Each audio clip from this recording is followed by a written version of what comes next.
Alright, guys, we are on chapter 5. The last chapter, the boy was training his mice in the ballroom or the mead conference room behind a screen.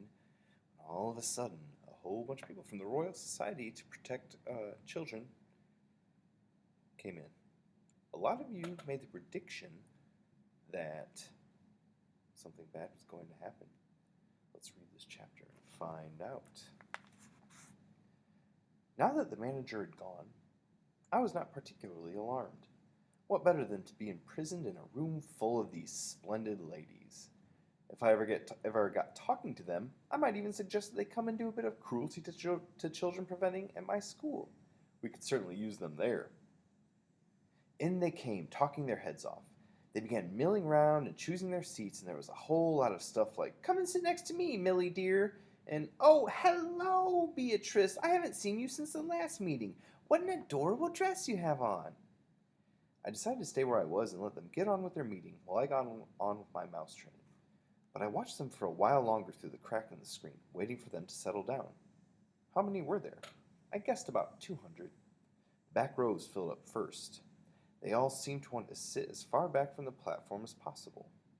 There was a lady wearing a tiny green hat in the middle of the back row who kept scratching the nape of her neck. She couldn't leave it alone.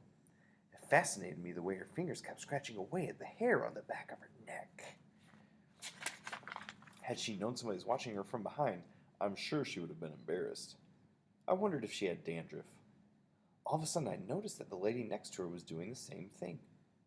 And the next one. And the next. The whole lot of them were doing it.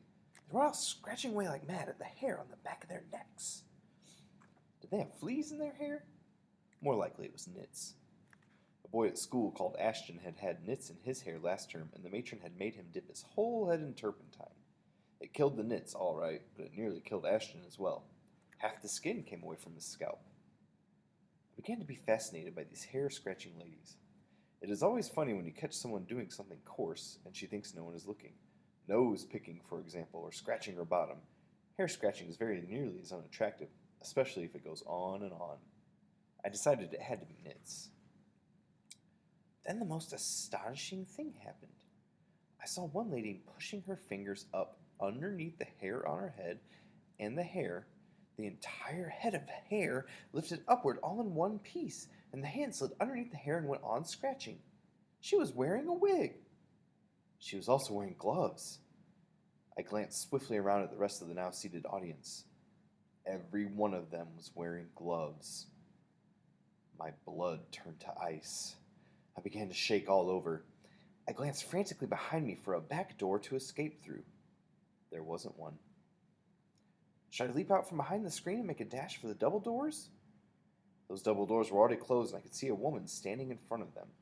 She was bending forward and fixing some sort of metal chain around the two door handles. Keep still, I told myself. No one has seen you yet. There's no reason in the world why they should come and look behind the screen. But one false move, one cough, one sneeze, one nose blow, one little sound of any sort, and it won't be just one witch that gets you. It'll be 200. At that point, I think I fainted. The whole thing was altogether too much for a small boy to cope with. But I don't believe I was out for more than a few seconds, and when I came to, I was lying on the carpet, and I was still, thank heavens, behind the screen. There was absolute silence all around me. Rather shakily, I got to my knees and peered once again through the crack in the screen. That's what we in the biz call a cliffhanger.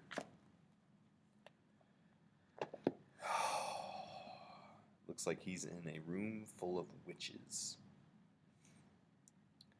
Things are getting pretty intense. I want you guys to make sure you read the instructions on how I want you to respond to this day's chapter. Okay?